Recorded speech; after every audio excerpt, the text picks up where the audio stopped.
Yes guys, welcome back to another video. Welcome to the George Benson Football Channel for the first Chelsea FC news video in a little bit of time. It's been the international break. There's not really been any news to talk about regarding Chelsea Football Club during this international break, hence why I took a little break myself. But now the football is coming back. We've got Southampton at home at Stamford Bridge tomorrow. Big game for Chelsea, one that I'm looking forward to, and my match preview will be out tomorrow morning at 7 AM UK time for you guys to feast your eyes on before we play that match against Southampton. And then of course the return of 6 things that we learnt. There is a couple of bits of news that I want to discuss today. A player that's moved to another London club that Chelsea could have signed this summer but we didn't. There's also a loan move for Victor Moses to Spartak Moscow, and then there's also Chelsea's players on international duty, updates on a few injuries, and also something to look forward to over the next coming weeks. But before we get into any of that, I do want to ask you to subscribe to the George Benson Football Channel if you haven't already.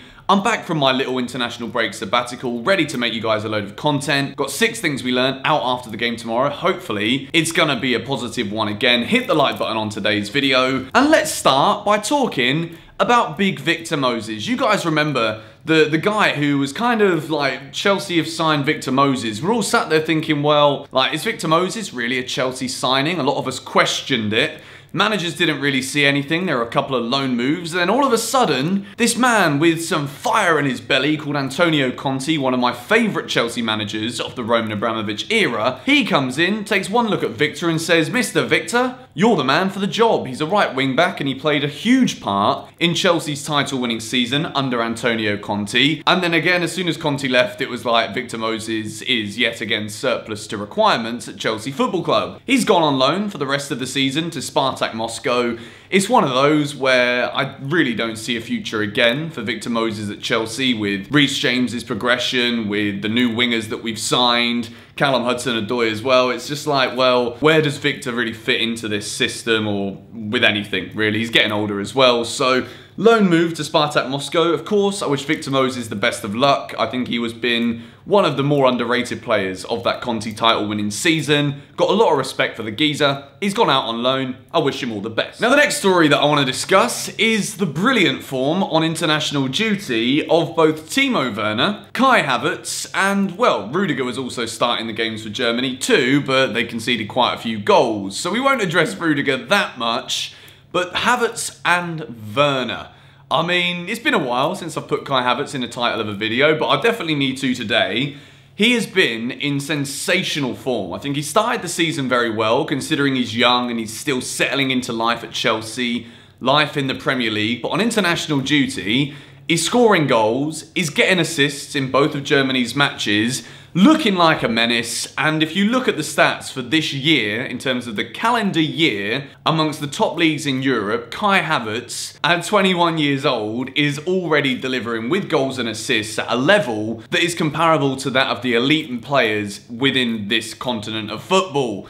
Kai Havertz, I'm very excited for him being back in a Chelsea shirt this weekend. I think we could see him tear up Southampton, and the link-up between himself and Timo Werner was, again, absolutely brilliant to watch. They're both still very young players. Timo's obviously a little bit older than Havertz is, but the way these guys were linking up at Germany, it's only a matter of time before we see this partnership really flourish in the blue of Chelsea in the Premier League. And I think seeing both of their form over the international break playing together, it's going to make things quite difficult for Tammy Abraham to be in this side. With Hakim Ziyesh now coming back from injury, which is something I do want to discuss a little bit today and get you guys' opinion on maybe his best position. With the form of both Werner and Havertz, it could be difficult for Tammy. I think Frank has definitely got to make a decision this weekend, and I think starting with Timo as the striker, with the wingers we now have available from coming back from injury, with Havertz just behind him, it could be a real menacing prospect for opposition defenders to have to deal with. Havertz was brilliant, Timo Werner was brilliant, and there was also a wonderful goal from Mason Mount in the game against Belgium. The more I see Mason play, and the more we see him do stuff like that, there's gonna come a point in time where even the people that really hate Mason Mount are just gonna have to just sit back and be like, you know what? This guy's good. He's getting in the England team. There was a lot of people that said that he maybe shouldn't have started the last game against Denmark because Jack Grealish deserved to be in there. I do agree with that one. England were pretty good and then lost to Denmark 1-0. Mason Mount I thought was very good in that game against Belgium, scored the winning goal. And then there's also an England debut for Reece James. And a lot of the pundits said it, and I also believed it too.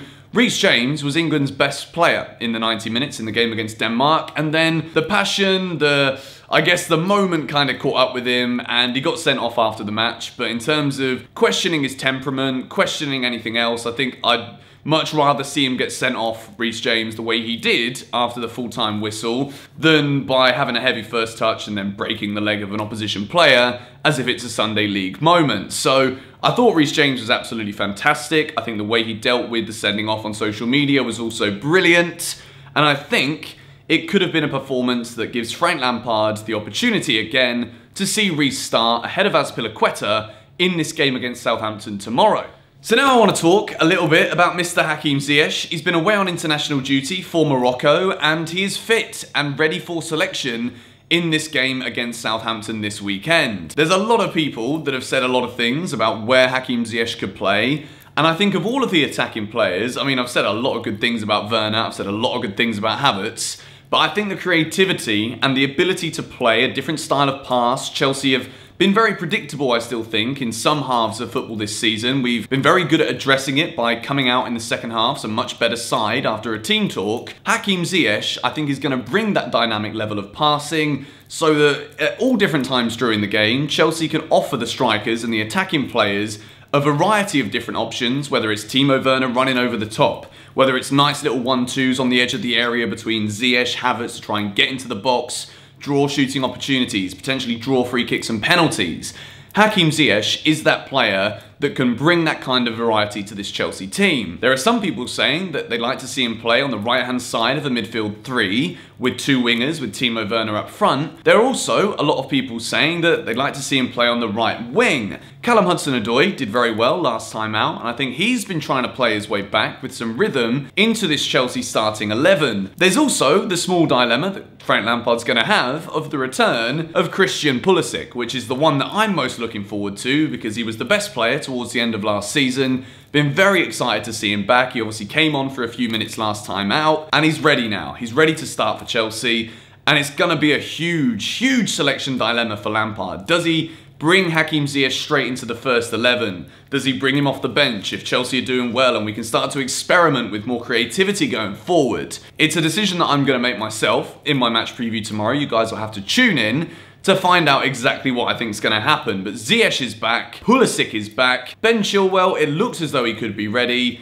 and Mendy, I don't think he's quite ready yet, but I'll find out more today in Frank Lampard's press conference before Southampton. And the final thing that I want to address in this Chelsea FC news video today was a rumour that I've been off social media. When I take breaks from doing videos, I often like to stay away from Twitter as much as I can as well. But I logged into Twitter and I had a lot of you guys messaging me saying Erling Haaland to Chelsea next summer. I mean, I love Frank Khalid, but he put on Twitter that Fabrizio Romano said in a podcast that he said that Haaland was going to go to Chelsea next summer, he was going to be a target. Turns out that wasn't actually correct. And I got all excited. I was like planning a little video. I was thinking like maybe Erling Haaland is about to become the brand new Kai Havertz here on the GBFC channel in 25 flipping thumbnails every single week. Apparently there is no truth in those rumours. And if I'm thinking about it like from a logical perspective, it didn't really make much sense in terms of Chelsea signing Werner and now just going all out for the next best attacker in world football. Haaland is obviously very good.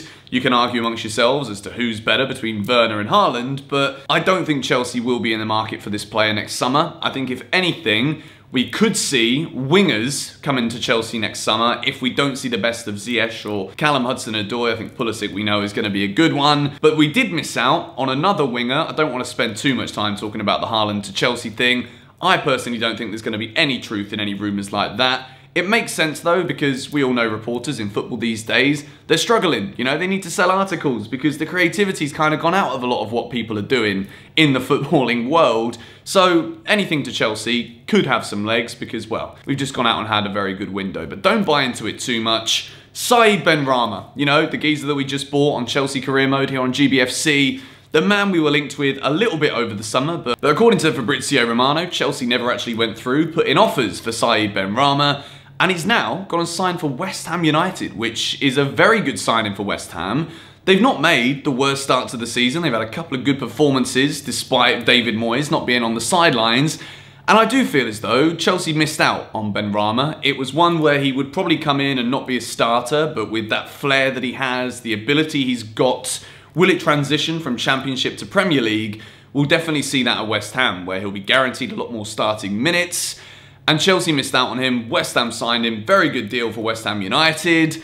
That wraps up today's Chelsea FC news video. We've got a lot to look forward to this weekend. We've got Southampton, we've then got Champions League, Man United away next week as well. The football is back, I am back, and if you guys are enjoying this video, be sure to hit the like button, follow me on Twitter and Instagram, those are linked down below, and I'll catch you guys later with a brand new video. See you in a bit, bye bye.